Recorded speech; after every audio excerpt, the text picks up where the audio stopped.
नमस्कार दोस्तों, मैं हूं कुणाल कुमार और मेरे चैनल कुणाल अर्थ में आपका स्वागत है। आज इस वीडियो में आपको दिखाने वाला हूं फ़िश फार्मिंग के बारे में कि कैसे फ़िश फार्मिंग किया जाता है। अभी मैं अपने गांव के तालाब में आया हूं और यहां फ़िश निकालने का काम किया जा रहा है। आप देखिए, जो बहुत बड़ी नेट है, इसको सबसे पहले तालाब में एक छोर पर रख दिया जाता है और दूसरे किनारे इसको खींचा जाता है। जैसे ही इसको खींचा जाता है तो उसके साथ पानी भी खींची चली जाती है और उसमें ऑटोमेटिक मछली भी आ जाती है, क्योंकि मछली पानी में रहती है और जाल में ये ऑटोमेटिक आके फंस जाती है। तो जैसे फंस जाती है, इसको किनारे और खींच के लाया जाता है और आप देखिए इसमें मछलियाँ ऑलरेडी आके फंस गई है और तड़प रही है, क्योंकि इसको ऑक्सीजन नहीं मिल रहा है और छिछले पानी में ही आ गई है। तो इसी तरह सबसे पहले इसको बीच से किनारे लाया जाता है और इसको किनारे लाकर ही जाल को टाइट किया जाता है। अभी आप देखिए, जाल को ये लोग जैसे ऊपर उठाता है, मछलियाँ और तड़पने लगती हैं, क्योंकि मछली को ऑक्सीजन कम मिल रहा है। और यहाँ जाल को ये लोग दो हिस्सों में बांट देता है। एक हिस्सों में सिर्फ पानी होता है और दूसरे हिस्से में सिर्फ मछलियाँ होती है, और उसका छटनी शुरू करता है। ये लोग एक हिस्से से दूसरे हिस्से में मछली को रखता है। वो इसलिए क्योंकि जो मछली बड़ी है उसको छांटा जाता है, जो छोटी है उसको तालाब में फिर से वापस रख दिया जाता है। तो आप देखिए, ये प्रोसेस ये लोग हर बार करता है, क्योंकि जाल बहुत बड़ा होता है, उसमें बहुत बड़े अमाउंट में मछलियाँ फंसी होती है। तो ये लोग फिर से वही कर रहा है, एक मछली को छांट रहा है, दूसरे मछली को तालाब में रख रहा है। तो ये लोग बहुत मेहनत करता है। ऐसे ही ये लोग तालाब से अपना जो भी मछली है उसको निकालने का काम करता है। तो जो मछलियाँ बच गई है उसको ये लोग अलग रखेगा, क्योंकि सेल के लिए भी जाना है। ये लोग तीन काम करता है।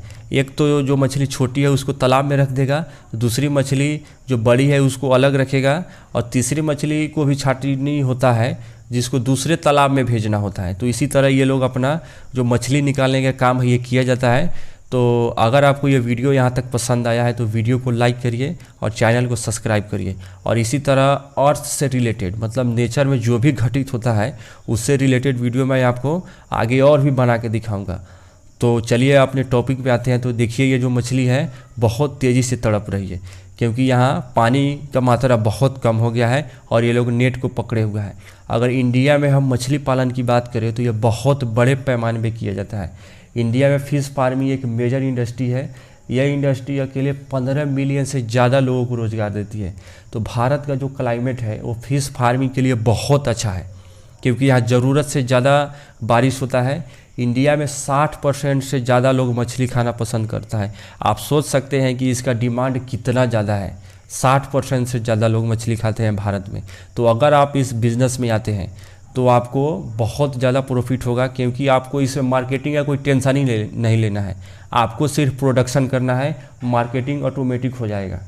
तो फ़िश फार्मिंग इंडिया के जीडीपी में 1.07% अपना कंट्रीब्यूट करता है, और ये 10% के रेशियो से बहुत तेज़ी से आगे बढ़ रहा है। तो ये जो आप नेट देख सकते हैं ये कितनी बड़ी है, आप इससे अंदाज़ा लगा सकते हैं। इससे पूरा तालाब एक साथ कवर हो जाता है। तो ये लोग अभी फ़िलहाल ये कर रहा है कि इस नेट को अब दूसरे किनारे ले चल रहा है, जहाँ मछली को निकाला जाएगा। अब मछली का छटनी हो गया है कि किसको सेल करना है और किसको दूसरे तालाब में ले जाना है। अब बारी है इसको फाइनल निकाल कर पैकिंग करने का। तो ये लोग तालाब के दूसरे किनारे इसको ले चलेगा और वहाँ फ़िश को निकाल के उसका पैकिंग किया जाता है। तो देखिए, ये लोग अब इसको एक साथ बांधता है। अगर आप बांध देंगे तो मछलियाँ फिर से तालाब में नहीं आती है, क्योंकि उसी में फंसी रहती है। यह बहुत वेटेड होता है, क्योंकि मछली के साथ उसमें पानी भी है। लेकिन पानी में अगर उसको चलाया जाता है तो आप सब कोई जानते हैं कि पानी में कोई भी वस्तु रखा जाता है तो उसका वेट हल्का हो जाता है। तो ये लोग नदी के दूसरे किनारे चल रहा है, वहाँ इसका पैकेजिंग होगा और इसका वेट मेजरमेंट किया जाएगा और इसको दूसरे मार्केट में भेज दिया जाएगा सेल के लिए। तो फिलहाल ये लोग देखिए नदी के दूसरे किनारे पे पहुंच गया है, और यहाँ ये लोग धीरे धीरे आ रहा है, क्योंकि यहाँ इसका मेजरमेंट किया जाएगा कि कौन मछली का रेट कितना है। ये सब यही डिसाइड होता है। तो फिलहाल देखिए, ये लोग मछली का भी यहाँ भी छटनी होता है कि किस बक्से में कितना मछली को डालना है और पानी डालना है, क्योंकि यह मछली ज़िंदा जाता है मार्केट में, और जो मछली मार्केट तक ज़िंदा पहुँचती है उसका जो प्राइस है वो बहुत ज़्यादा होता है। आप में ऐसी बहुत सारा लोग देखा होगा मार्केट में ज़िंदा मछली। तो इसी तरह ये जो प्रोसेस है चलते रहता है। तो हमारे वीडियो आपको कैसा लगा नीचे कमेंट में बताइए। चैनल को सब्सक्राइब करिए, इसे लाइक करिए और इसे दूर दूर तक शेयर करिए। धन्यवाद।